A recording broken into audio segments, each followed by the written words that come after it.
Coulomb gave an expression for the force between two charges. You must have seen this formula in your textbooks, right? But have you ever wondered, how did he get it? How did he get this formula? Actually, he used this instrument. And what is this instrument? Let's see.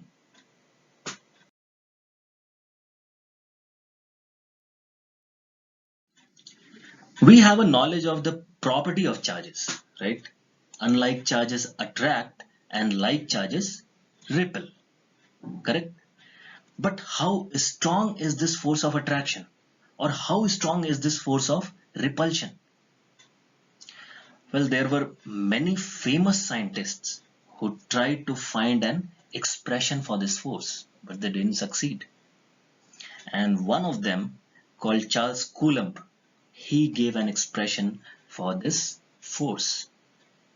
Now, before getting to the expression, let's have a look at how did he do it. He used this instrument. And what is this instrument called? Torsion balance. What does that mean? This is an instrument used to measure weak forces by its effect on a fine twisted wire. Pause the screen, read that statement again. This is a very short statement, not a very long definition. You'll be able to understand it. Now look at the diagram. You can see a fine wire inside it, right? This is a very sensitive wire. Even a weak force can twist it significantly. And this instrument can measure that twisting action on the wire, which we generally call torsion. That twisting action is called torsion. And this instrument can measure that twisting action. Now what did Coulomb do? He attached an insulated needle with the wire end, like this. You can see a horizontal needle at the end of the wire, right? Now at one end of this needle, he placed a metallic ball and he gave some charge to it. Let's say it was positive charge. Now if you look closely, you can see another ball placed near the first one, right? He charged that ball as well with the same nature of charge. Now what will happen? Two balls are placed very close to each other and they have positive charges on it. They will repel, right? They will repel with some force, say F, correct? And because of this force, there will be a twisting action in the wire. And we know that this instrument can measure that twisting action. So basically, Coulomb was able to estimate the force between these two balls because of the twisting action on that wire, right?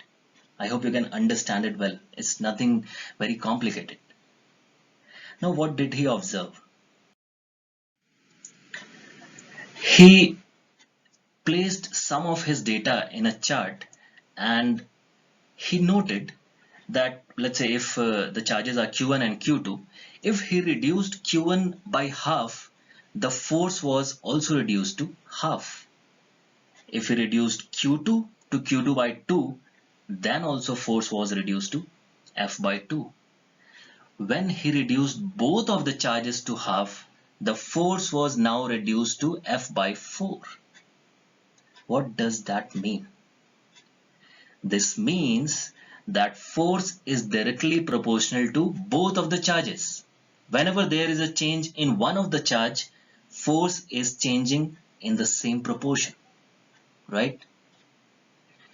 After that, he checked with the distance, that if we are varying the distance between the two charges, what is happening?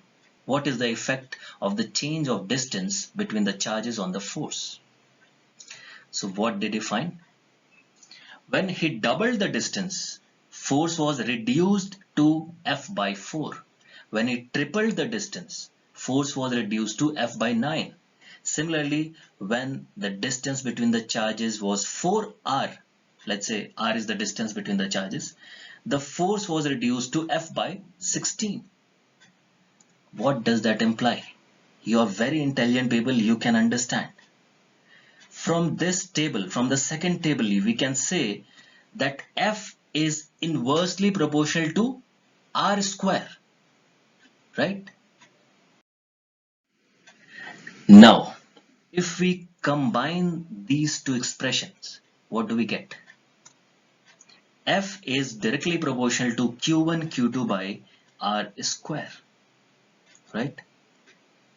Now, every time Coulomb calculated the value of Q1 Q2 by r square, he has to multiply it with some constant k to get the value equal to what has been measured by the instrument. So what is the value of k?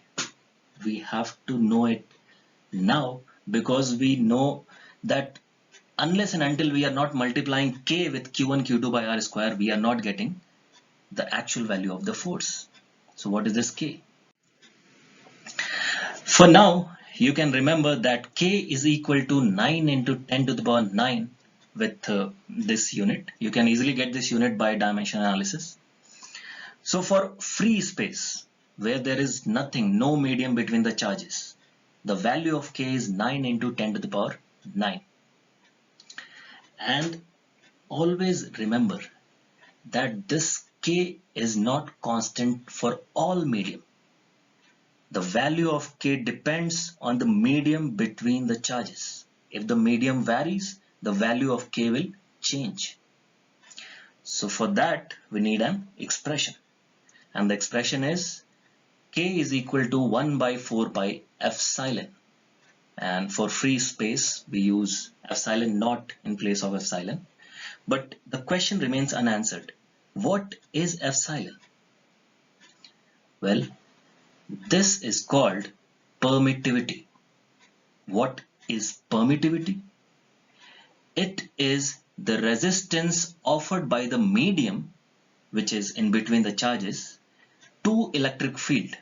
So basically, epsilon or permittivity is the resistance to electric field. Now, what is electric field? We will discuss that in our next video. There you will be able to completely understand what is permittivity and what is its relation to electric field.